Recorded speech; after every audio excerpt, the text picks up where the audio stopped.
Bonjour tout le monde. Dans la vidéo d'aujourd'hui, j'avais envie de discuter avec vous du sujet de la déflation. Donc, je vous explique un petit peu comment je suis arrivé sur le sujet et ensuite on va en discuter ensemble.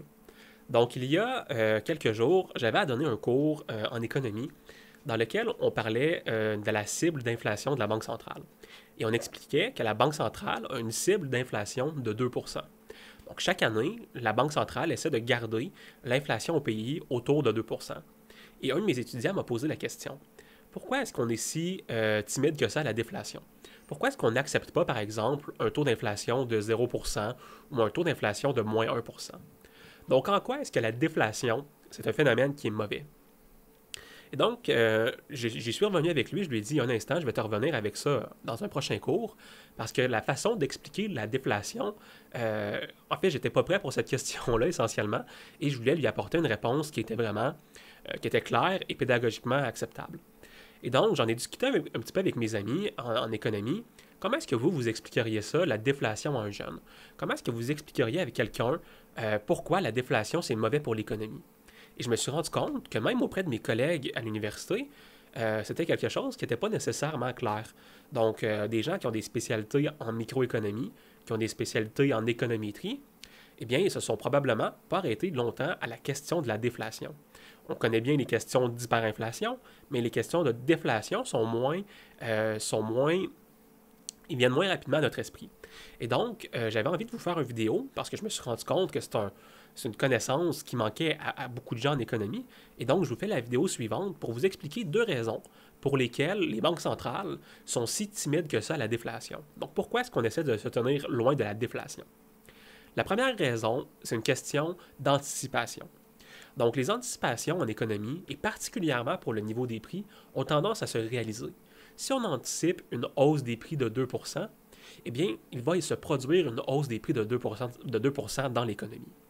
Donc, pourquoi est-ce qu'on a cette anticipation-là? Pourquoi est-ce que ces anticipations-là sont si importantes que ça?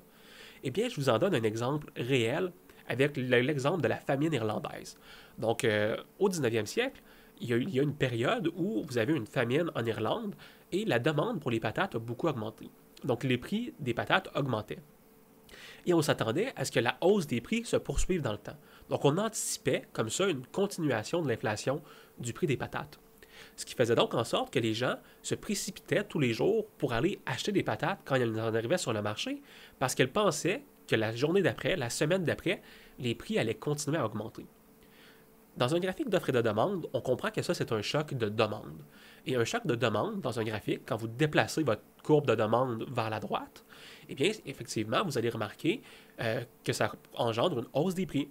Donc, vous avez ici une prophétie qui s'auto-réalise. Parce qu'on anticipe que les prix augmentent, on augmente notre demande pour le bien. Parce qu'on augmente notre demande pour le bien, les prix sont montés.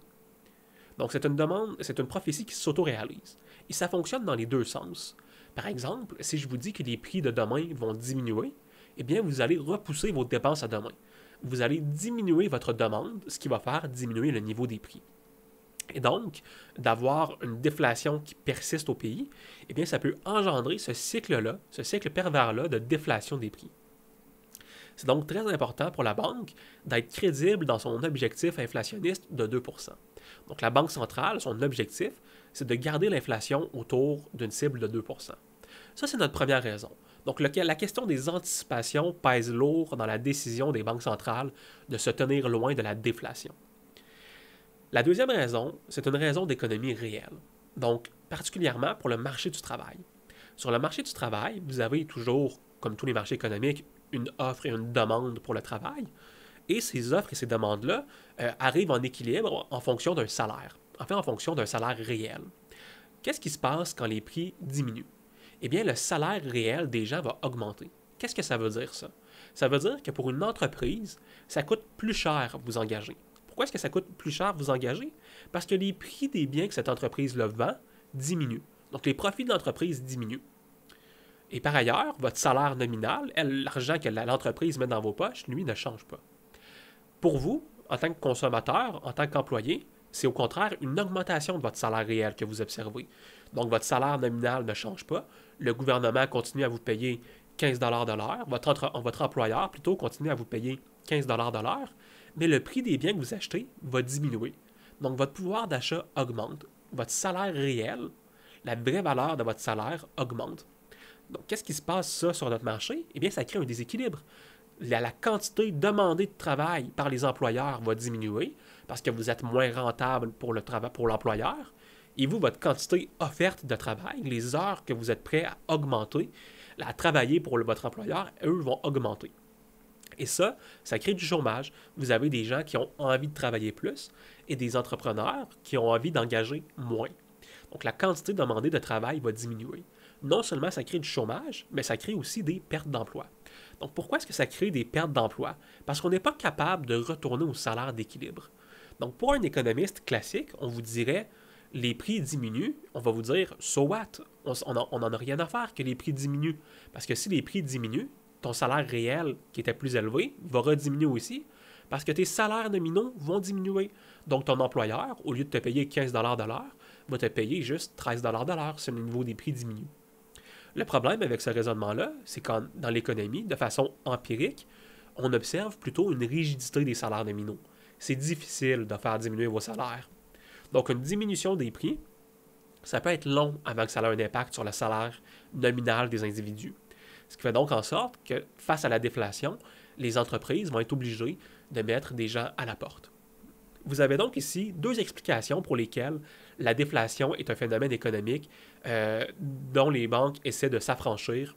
C'est pour ça qu'on essaie d'avoir ensemble, en fait, les banques centrales essaient de cibler toujours un taux d'inflation autour de 2%. Donc, vous aviez d'abord la question des anticipations et vous aviez ensuite la question des salaires réels et de l'emploi. J'espère que ça a clarifié pour vous le concept de déflation et j'espère que ça vous a donné le goût d'en apprendre un petit peu plus sur ces phénomènes-là macroéconomiques.